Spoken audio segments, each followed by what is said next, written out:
साथियों, आपका बहुत बहुत हार्दिक स्वागत है हमारे YouTube चैनल पर। जैसा कि आप पीछे देख पा रहे हैं, आज हम एक नई सीरीज के साथ आपके सामने उपस्थित हुए हैं। एक नया वीडियो आपके साथ लेके आए हैं और आज का हमारा जो वीडियो रहेगा वो हम शुरुआत करेंगे मध्यकालीन भारत के इतिहास से। मध्यकालीन भारत, ये जो हम यहाँ जो पढ़ने वाले हैं, ये समग्र इतिहास को ध्यान में रखते हुए, सभी एग्जाम को ध्यान में रखते हुए, जो महत्वपूर्ण महत्वपूर्ण जो घटनाएं हैं या जो महत्वपूर्ण जो बातें हैं इतिहास की, मध्यकालीन भारत की, वो सब देखने वाले हैं। नोट्स टाइप अपने ये वीडियो होने वाला है, तो सभी साथी ध्यान से देखें। जितनी भी एग्जाम्स है जिसमें भारतीय इतिहास विषय है सिलेबस में, उन सभी एग्जाम्स के लिए अति उपयोगी है। तो हम मध्यकालीन भारत के इतिहास में सबसे पहले तो मैं आपको बता देना चाहता हूँ, तो भारतीय इतिहास हम जो पढ़ेंगे यहाँ पे, भारतीय इतिहास, तो पहली बात तो हम यहाँ भारतीय इतिहास की चर्चा करेंगे और भारतीय इतिहास को बेसिकली 3 भागों में हम बांटते हैं अध्ययन की सुविधा की दृष्टि से। एक तो प्राचीन भारत का इतिहास है, प्राचीन भारत का इतिहास रह जाएगा अपना।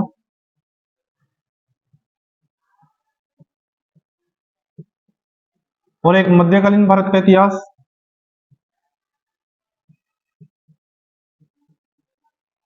मध्यकालीन भारत का इतिहास, और एक आधुनिक भारत का इतिहास, और एक हो जाएगा अपना आधुनिक भारत का इतिहास।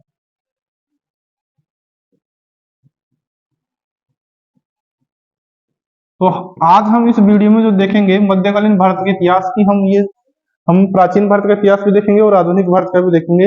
लेकिन ये वीडियो जो रहेगा अपना मध्यकालीन भारत के इतिहास से जो है संबंधित। अगर आप कालक्रम की दृष्टि से देखें, तो अगर प्रारंभ से मान ले अपन, प्रारंभ से, तो लगभग मुस्लिम आक्रमण तक या मुस्लिम आगमन तक भारत में, मुस्लिम आगमन तक यानी कि गौरी तक, तब तक हम प्राचीन भारत का इतिहास बेसिकली हम मानते हैं इंडिया में कि तब तक प्राचीन भारत चल रहा है। यह हम सिर्फ अध्ययन की सुविधा की दृष्टि से ही बांटते हैं, बाकी ऐसा रियल में, ऐसा व्यवहार में नहीं है कि आज प्राचीन भारत खत्म हो गया, यानी कि कोई ऐसी निश्चित तारीख हो कि इस दिन प्राचीन भारत खत्म है, मध्यकालीन शुरू है, या फिर मध्यकालीन खत्म है, आधुनिक, ऐसी कोई निश्चित तारीख इतिहास में नहीं है।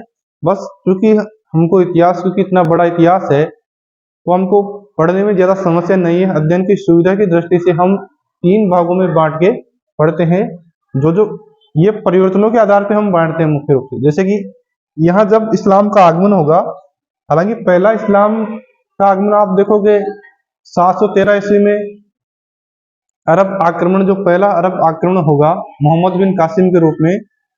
लेकिन कासिम आएगा और भारत में कुछ लूटपाट करेगा और वापस चला जाएगा, वह यहाँ सत्ता स्थापित नहीं करेगा। उसके बाद हम महमूद गजनवी देखते हैं, वो भी ऐसा ही करेगा, आएगा, लूटपाट करेगा, लेकिन यहाँ अपनी शासन सत्ता स्थापित नहीं करेगा। माना जाता है कि गजनवी ने भारत में 17 बार आक्रमण किए थे। इसके बाद हम मोहम्मद गौरी को देखते हैं, जिसमें आपने तराइन के युद्ध, तराइन का पहला और तराइन का दूसरा युद्ध सुना होगा, जो पृथ्वीराज चौहान के साथ उन्होंने लड़े। इसमें पहले युद्ध में उसकी पराजय होती है और दूसरे युद्ध में वह पृथ्वीराज चौहान को हरा देता है। और पृथ्वीराज जो चंद्रप्रदायी है, उसका जो ग्रंथ है पृथ्वीराज रासो, उसके अनुसार फिर पृथ्वीराज चौहान की वह आंखें फुड़वा देता है और फिर चंद्रप्रदायी उसके दरबार में जाता है। उस शब्द वेदी बाण की जो कहानी उसने बताई है, उसके अनुसार ये युद्ध होता है। तो हम वहां से हम इस्लाम की सत्ता भारत में मानते हैं, यानी कि गौरी के बाद, मोहम्मद गौरी के बाद, और फिर उनका गुलाम कुतुबुद्दीन ऐबक, वहीं से हम गुलाम वंश की स्थापना मानते हैं। वो हम आगे विस्तार से पूरा देखेंगे, लेकिन बेसिकली आपको ध्यान रखना है कि प्राचीन भारत हम प्रारंभ से मानते हैं। इसमें पाषाण काल भी आ गया है, हड़प्पा काल भी आ गया है, वैदिक काल भी आ गया है, मौर्य गुप्त सब आ गए हैं, वो प्राचीन काल में हम पढ़ते हैं। अब मध्यकालीन भारत को हम देखें तो मुस्लिमों के आगमन से हम शुरू करेंगे। मतलब मुस्लिम, कलर दूसरा ले लेता हूं ताकि थोड़ा दिखने में रहे। तो ये हो जाएगा मुस्लिम, एक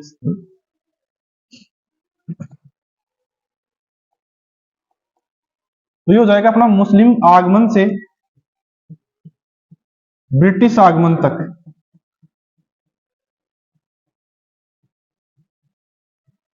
ये अपना जब मुस्लिम यहाँ आएंगे यानी कि अपनी सत्ता स्थापित करेंगे, वहां से लेके जब तक भारत में ब्रिटिश आएंगे या ब्रिटिश अपनी सत्ता स्थापित करेंगे, आने को तो वह पहले आ चुके लेकिन वह भी व्यापारी के रूप में आए, लेकिन जब तक वह अपनी सत्ता यहाँ स्थापित करेंगे प्लासी के युद्ध के बाद या वहां से, तब से हम आधुनिक भारत की हम शुरुआत मानते हैं, मध्यकालीन भारत का अंत मानते हैं और यहाँ से आधुनिक भारत की हम शुरुआत मान लेते हैं।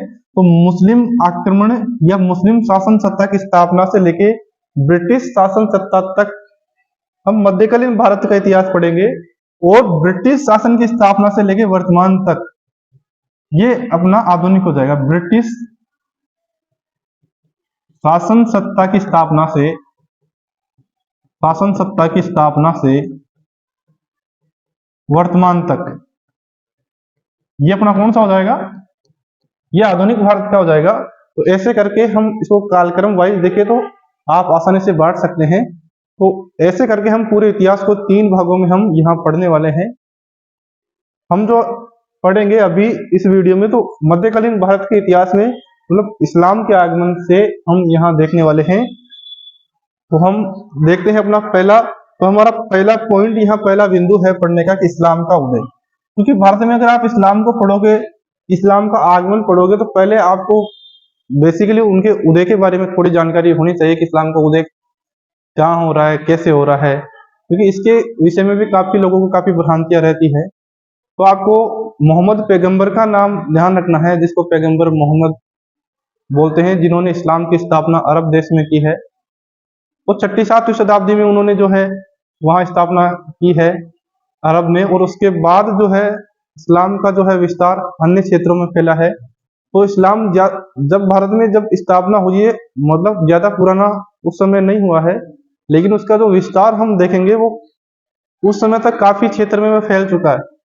अरब क्षेत्र को तो उसने पूरा अपने कब्जे में किया ही है, उसके अलावा आप देखो तो भारत या यूरोप की तरफ भी वह अपना विस्तार करने में सफल हुआ है। तो पहले हम इस्लाम के उदय के विषय में थोड़ा बहुत देख लेते हैं, उसके बाद हम देखेंगे भारत में आगमन के बाद क्या क्या परिवर्तन हमको देखने को मिलेंगे। तो सबसे पहले हम यहाँ देखेंगे तो इस्लाम जो है अरबी भाषा के, क्योंकि अरब क्षेत्र में ही जो है हम देखेंगे। पहले इस्लाम का हम अर्थ देख लेते हैं।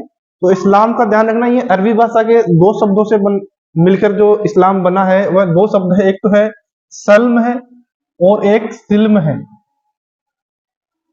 सल्म का मतलब होता है शांति और सिल्म का मतलब होता है समर्पण, अर्थात शांति और समर्पण। इन 2 शब्दों से अरबी भाषा के शब्द है, इनसे मिलके ही क्या बना है, इस्लाम बना है। तो आपको ये ध्यान रखना है, इस्लाम अरबी भाषा के 2 शब्द शांति और समर्पण, जिसको हम सल्म या फिर सिल्म बोलते हैं, उनसे मिलके बना है। आगे ये हमने चर्चा करी, लेकिन इस्लाम का जो उदय हो रहा है वो अरब देश में हो रहा है, और पैगंबर मोहम्मद इस्लाम के संस्थापक माने जाते हैं। इस्लाम धर्म के उदय के पहले अरब में बहुदेववाद, ध्यान रखना, बहुदेववाद का मतलब होता है एक से अनेक देवताओं की स्तुति या एक से अनेक देवताओं को पूजा करना। हालांकि इस्लाम के आने के पहले था ये वहां, लेकिन इस्लाम के आने के बाद पैगंबर मोहम्मद ने एक ही ईश्वर का नारा दिया, और उसके बाद देखोगे तो इस्लाम में एक ही ईश्वर की उपासना का प्रावधान है, अल्लाह की। ठीक है, तो इस्लाम के आने से पहले अरब में क्या था, बहुदेववाद था, मतलब अनेक देवताओं के अलग अलग क्षेत्रीय देवता थे। और अरब देश में जो है उदय हो रहा है, और वहां मूर्ति पूजा का भी प्रचलन था अरब में। इस्लाम से पहले मूर्ति पूजा का भी प्रचलन था, लेकिन आप देखोगे इस्लाम में, वर्तमान इस्लाम में मूर्ति पूजा का प्रचलन नहीं है।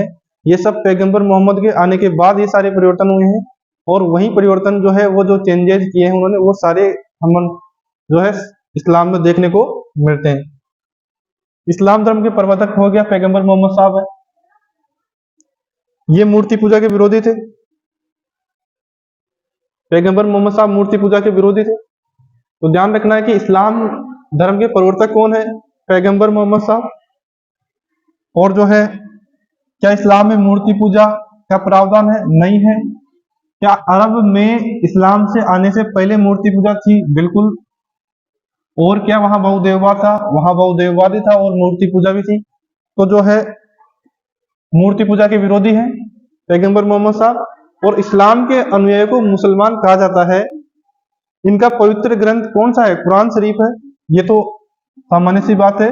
और आप ध्यान रखना है, कुरान शरीफ है, ये पवित्र ग्रंथ माना जाता है इस्लाम में। अब हम ये देख लेते हैं कि जो भी इस्लाम धर्म को अपनाएगा या जो भी इस्लाम धर्म में है, उनके कुछ सिद्धांत होते हैं। मुख्य रूप से हम 5 सिद्धांत यहाँ इस्लाम में बताए गए हैं। 5 सिद्धांतों का पालन करना प्रत्येक मुसलमान का कर्तव्य बताया गया है। तो हम पहले 5 सिद्धांत देखेंगे। ज्यादातर क्वेश्चन 5 सिद्धांत से कभी कभी पूछ लिए जाते हैं कि निम्न में से इसका अर्थ क्या है, या इसमें से कौन सा सिद्धांत इन 5 सिद्धांतों में शामिल नहीं है। ऊपर हमने देखा इस्लाम का उदय अरब में हुआ। उनके संस्थापक पैगंबर मोहम्मद साहब, जो कि मूर्ति पूजा के विरोधी है। इस्लाम 2 शब्दों से मिलकर बना है और कुरान शरीफ इस्लाम का पवित्र धार्मिक ग्रंथ है। ये हमने अभी देखा है। अब हम 5 सिद्धांत सबसे पहले मुसलमानों के या इस्लाम के 5 सिद्धांत हम देख लेते हैं यहाँ। तो देखना, 5 सिद्धांतों में सबसे पहले हमारे पास है कलमा। ये प्रत्येक मुसलमान का कर्तव्य बताया गया है। आप ध्यान रखना, मुसलमानों के 5 कर्तव्यों में देखो, सबसे पहले है कलमा। कलमा का मतलब होता है कि अल्लाह पर पूर्ण विश्वास रखना। अल्लाह पे क्या रखना? पूर्ण विश्वास रखना। ये क्या है? कलमा। तो पहला सिद्धांत हो गया इस्लाम का क्या? कलमा। अल्लाह पे क्या रखना? पूर्ण विश्वास रखना। उसी को ईश्वर मानना। इसी को हम एकेश्वरवाद बोलते हैं, कि एक ईश्वर में विश्वास रखना। तो ये उनकी विशेषता भी है इस्लाम की, एकेश्वरवाद। तो पहला सिद्धांत है कलमा, कि अल्लाह पर पूर्ण विश्वास रखना। दूसरा सिद्धांत है नमाज, कि प्रत्येक मुसलमान को दिन में कितनी बार, ध्यान रखना है, 5 बार। प्रत्येक मुसलमान को दिन में कितनी बार नमाज पढ़नी चाहिए? 5 बार नमाज, सुबह से लेके शाम तक या नाइट तक, जो भी रहता है उनका। तो ये सिद्धांत है, 5 बार दिन में नमाज पढ़ी जानी चाहिए। रोजा रखना चाहिए। और रोजे कौन से महीने में रखे जाते हैं? रमजान के महीने में। ध्यान रखना, इस्लाम में रोजा कौन से, क्योंकि उनके जो अलग महीने हैं, जो अरबी महीना जो चलता है, उनमें एक महीना रमजान का महीना आता है, उस महीने में रोजा रखा जाता है। तो ये भी मुसलमानों का एक कर्तव्य बताया गया कि रमजान के महीने में सूर्योदय से लेके सूर्य अस्त तक अन्न और जल ग्रहण किए बिना अल्लाह की इबादत करना। ये ध्यान रखना, रोजे में क्या होता है भाई? सूर्य उगने से पहले और सूर्य अस्त होने तक, उगने के बाद और अस्त होने तक, उसके बीच के दौरान कोई अन्न और जल का ग्रहण नहीं किया जाता। ठीक है, तो ये रोजा हो गया अपना। 3 सिद्धांत, कलमा, नमाज, रोजा, और इसके आगे है जकात। चौथा सिद्धांत है जकात, और 5वां है हज। तो ऐसे करके हमारे पास कितने सिद्धांत हो गए? 5। तो चौथा क्या है? जकात। जकात का मतलब है अपनी आय का कितना प्रतिशत था? 2.5%, यानी कि 40वां भाग। ध्यान रखना, ये क्वेश्चन पूछ लिया गया है कि जकात कितने प्रतिशत जकात का प्रावधान है। तो या तो 2.5%, या कौन सा हिस्सा? 40वां। अपनी कुल आय का, यानी कि कुल संपत्ति का या तो 2.5% या 40वां, दोनों बराबरी बात है। तो 2.5% या 40वां हिस्सा गरीबों में क्या देना? दान देना। ये क्या है?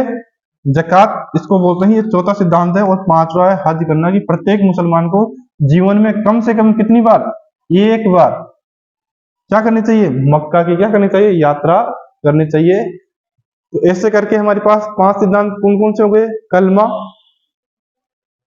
कलमा हो गया, रोजा हो गया, हज के लिए मक्का, और नमाज हो गई, 5 बार नमाज दिन में, हज के लिए मक्का जाना, रोजा रखना, और कलमा हो गया, ईश्वर में विश्वास रखना, यानी कि अल्लाह में विश्वास रखना। जकात हो गया। ऐसे करके 5 सिद्धांत अपने पास ध्यान रखने हैं अपन को, कि इनमें से जो भी क्वेश्चन आपका बने, आपको याद रहने चाहिए कि कलमा, नमाज, रोजा, जकात और हज, ऐसे करके 5 सिद्धांत इस्लाम में बताए गए हैं। और इस्लाम का पवित्र धार्मिक ग्रंथ कुरान शरीफ। अब हम आगे देखते हैं,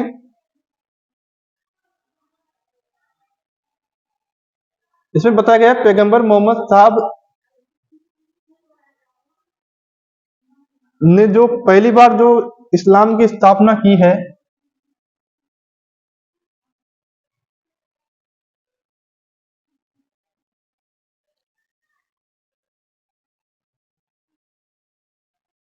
पैगंबर मोहम्मद साहब प्रथम मुस्लिम राज्य की स्थापना की और उन्होंने मदीना को केंद्र बनाकर मुसलमानों पर क्या किया, शासन किया। तो पैगंबर मोहम्मद साहब ने अपने शासन की शुरुआत मदीना को केंद्र बना के की, अरब क्षेत्र में, और फिर वहीं से इस्लाम का धीरे धीरे अन्य राज्यों में क्या हुआ, विस्तार हुआ है। आगे देखते हैं, पैगंबर साहब ने धर्म राज्य अर्थात खिलाफत की स्थापना की। पैगंबर मोहम्मद साहब के बाद खिलाफत यानी कि धर्म राज्य के प्रभुत्व को खलीफा कहा गया, क्योंकि इस्लाम में एक प्रमुख धार्मिक व्यक्ति माना जाता था। बाद में खलीफा की सत्ता आप देखोगे जो है कमाल पाशा के नेतृत्व में तुर्की में समाप्त कर दी जाएगी। तो ये कुछ बातें हो गई अपनी। अब हम आगे देखते हैं थोड़ा।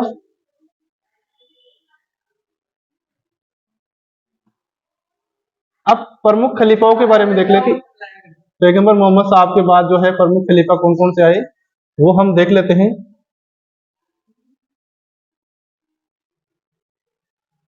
तो पवित्र खलीफा के बारे में हम यहाँ देख लेते हैं थोड़ा बहुत, कि क्योंकि कभी कभी क्या होता है खलीफा के बारे में। पवित्र खलीफा, तो पैगंबर मोहम्मद साहब के बाद 4 प्रमुख पवित्र खलीफा हुए हैं और ये चारों पैगंबर साहब के साथी भी रह चुके थे और सर्वसम्मति से इन्हें खलीफा चुना गया, अतः ये पवित्र खलीफा कहलाए।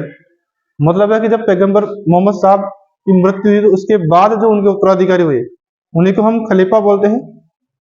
यहाँ 4 प्रमुख खलीफाओं को के बारे में बताया गया है।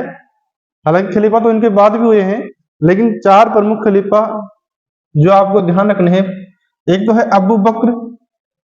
तो अबू बकर जो है 632 में, जब पैगंबर मोहम्मद साहब की मृत्यु 632 ईस्वी में होती है, वहां से लेकर 634 ईस्वी तक रहते हैं। ये प्रथम खलीफा थे, तो ध्यान रखना है पहला खलीफा कौन है, अबू बकर। ये प्रथम खलीफा थे, इन्होंने अल्लाह को केंद्र में रखकर मुसलमानों पर शासन किया एवं इस्लाम धर्म का क्या किया, प्रचार किया। ठीक है। इसके बाद देखें हजरत उमर। तो पहला खलीफा अबू बकर हो गया, दूसरा हो गया उमर या हजरत उमर बोलते हैं। तो हजरत इनके समय में विजय अभियान बहुत सफल रहे। इन्होंने ईरान, इराक, मिस्र, सीरिया आदि क्षेत्रों को जीतकर खिलाफत में क्या कर लिया, उनको सम्मिलित कर लिया। ये क्वेश्चन आपको ध्यान रखना है कि ईरान, इराक, मिस्र, सीरिया आदि क्षेत्रों को जीत के अपनी खिलाफत में कौन से खलीफा ने शामिल किया था, तो हजरत उमर ने या उमर, ध्यान रखना है। तो हजरत उमर आ गए अपने, जो कि 634 से लेकर 644 ईस्वी तक खलीफा रहते हैं। तो 632 में खलीफा कौन बने, अबू बकर, जो कब तक रहते हैं, 634 तक। 634 में हजरत उमर आते हैं, जो कि 10 साल 644 ईस्वी तक क्या रहते हैं, खलीफा रहते हैं। और ये इनका प्रमुख काम क्या है, इन्होंने ईरान, इराक, मिस्र, सीरिया आदि क्षेत्रों को जीतकर इन्होंने अपनी जो खिलाफत थी, अपना जो साम्राज्य था उसमें क्या कर लिया, शामिल कर लिया। और इन्हीं के समय ध्यान रखना है 636 ईस्वी में अरबों का भारत पर पहले बार आक्रमण हुआ। ये इंपॉर्टेंट है, ये सफल हाँ 636 ईस्वी में। हालांकि ये असफल रहा आक्रमण। पहला सफल आक्रमण तो 713 ईस्वी में जो है, 712-13 ईस्वी में मोहम्मद बिन कासिम का होगा, लेकिन पहला आक्रमण जो होगा वो 636 ईस्वी में अरबों का इन्हीं के समय होगा, हजरत उमर के समय। ठीक है। तो अपन को ध्यान रखना है कि भारत पर पहला आक्रमण 636 ईस्वी में वह है हजरत उमर के समय हुआ। अगला खलीफा है उस्मान, हजरत उस्मान, ध्यान रखना है। इनका शासनकाल यहाँ देखेंगे 644 से लेकर 656 ईस्वी तक। तो पहला खलीफा तो हो गया अबू बकर, दूसरा उमर और तीसरा है उस्मान। 644 से लेकर 656 ईस्वी तक। इनके समय 651 ईस्वी में पवित्र धर्म ग्रंथ कुरान शरीफ का संकलन हुआ। यह ग्रंथ अरबी भाषा में संकलित किया गया, ध्यान रखना। मूल रूप से कुरान शरीफ की जो भाषा है वो क्या है, अरबी भाषा है। और किनके समय में कुरान शरीफ का संकलन हुआ, उस्मान के समय में, हजरत उस्मान। तो 3 खलीफा अपने पास हो गए। किनके समय भारत पर पहली बार अरबों का आक्रमण हुआ, ठीक है, उमर। और किनके समय कुरान शरीफ का क्या हुआ, संकलन हुआ? हजरत उस्मान। अगला जो खलीफा है, प्रमुख खलीफा है हजरत अली। इनके समय में विजय अभियान आगे बढ़ता रहा और है इस्लाम का जो है विस्तार अन्य क्षेत्रों में फैला। हजरत अली का नाम आपने यूं भी सुना होगा कि इन्हीं की सत्ता को लेके, इन्हीं की समय लेके इस्लाम में एक विवाद पैदा हो गया था हजरत अली को लेके, जिसको हम शिया और सुन्नी बोलते हैं। शिया सुन्नी विवाद जो हुआ वो हजरत अली को लेके ही हुआ, क्योंकि ये उनके दामाद भी थे हजरत अली पैगंबर मोहम्मद साहब के। तो इनके अनुयायी अलग है, इनके अनुयायी का मानना था कि इनको खलीफा बनना चाहिए था पैगंबर मोहम्मद के बाद, क्योंकि उनके जो रियल उत्तराधिकारी है वो तो उनके दामाद हजरत अली है। लेकिन जो मुस्लिम परंपरा को मानने वाले थे उन्होंने कहा कि नहीं, जो बन रहे हैं वो ठीक है जैसे बन रहे हैं। तो इसी विवाद को लेके जो है इस्लाम में जो विवाद उत्पन्न होता है, ये शिया सुन्नी का विवाद, वो हजरत अली के समय, ये ध्यान रखना, 656 से लेके 661 ईस्वी तक ये रहे। अब उसके बाद देखें उमैया वंश की स्थापना होगी। उमैया वंश जो है 661 से लेके 749 तक उमैया वंश है। तो ध्यान रखना 661 ईस्वी में हजरत अली की मृत्यु के बाद उमैया मुबैया या मुबैयार नामक व्यक्ति ने अली के पुत्र हसन को हटाकर स्वयं खलीफा बन गया और उन्होंने एक नए वंश की नींव डाली, उमैया वंश, और उसकी राजधानी क्या कर दी? दमिश्क। ठीक है भाई, मदीना से हटा के दमिश्क, मक्का मदीना से हटा के दमिश्क ले आए उमैया वंश के शासक राजधानी खलीफा की। ये भी पूछ लिया जाए कि कौन से वंश के शासन के समय राजधानी परिवर्तन हुई पहली बार इस्लाम की? तो उमैया वंश के शासन की। और उमैया वंश की स्थापना मुबैया नामक व्यक्ति ने इसको हटा के, अली का जो पुत्र है हसन, उसको हटा के इस वंश की स्थापना की। और ये उमैया वंश 661 से लेके 749 ईस्वी तक रहेगा और तब तक राजधानी इस्लाम की क्या रहेगी? दमिश्क रहेगी। ठीक है, ये अपना ये प्रश्न हो गए अपने। अब हम आगे देखते हैं। आगे है अब्बासी वंश, जिनको हम अब्बासी खलीफा भी बोलते हैं। आपने अब्बासियों का नाम सुना होगा। इन्होंने क्या किया है? ये भी राजधानी परिवर्तन करेंगे, ये दमिश्क से राजधानी लेंगे बगदाद। ठीक है, तो अब्बासियों के बारे में देखते हैं। अब्बासी वंश जो रहेगा ये 749 में जब उमैया वंश का जब पतन होगा उसके बाद ये वंश आएगा। कौन सा वंश? अब्बासी वंश। और 749 से लेकर 1258 ईस्वी तक ये वंश रहेगा और ये भी राजधानी परिवर्तन करेगा। ये राजधानी कहाँ ले आएंगे? ये दमिश्क से हटा के कहाँ ले आएंगे? बगदाद। ध्यान रखना, दमिश्क की जगह, दमिश्क की जगह राजधानी को कहाँ ले आएंगे? बगदाद। कौन? अब्बासी खलीफा। ठीक है, तो 749 ईस्वी में अब्बास सप्पाह, ये ध्यान रखना, उन्होंने ईरानियों के सहयोग से उमैया वंश का अंत करके नए वंश की स्थापना की, अब्बासी वंश, अपने ही नाम पे अब्बास सप्पाह के नाम पे अब्बासी वंश की स्थापना की। और इन्होंने क्या किया? जो राजधानी दमिश्क थी उसकी जगह इन्होंने नई राजधानी बना दी। कौन सी? बगदाद। और इस वंश का अंतिम खलीफा कौन था? मुस्तकीम। अब्बासी वंश का अंतिम खलीफा कौन है? मुस्तकीम है। और अब्बासी वंश की स्थापना किसने की? अब्बास सप्पाह ने 749 ईस्वी में। कौन से वंश की जगह? उमैया वंश की जगह। और इन्होंने अपनी राजधानी किसको बनाया? बगदाद को। बगदाद से पहले इस्लाम की राजधानी या खलीफाओं की राजधानी क्या थी? दमिश्क। और दमिश्क से पहले मदीना, क्योंकि वहीं से पैगंबर मोहम्मद ने अपने साम्राज्य की शुरुआत की थी। ठीक है, इतनी बातें हमको ध्यान रखनी है, इस्लाम के उदय में है। अब हम आगे देखेंगे इस्लाम का विस्तार, और इस्लाम के विस्तार में हमें प्रमुख रूप से पढ़ना है भारत में उसका आगमन और भारत में शासन सत्ता की स्थापना।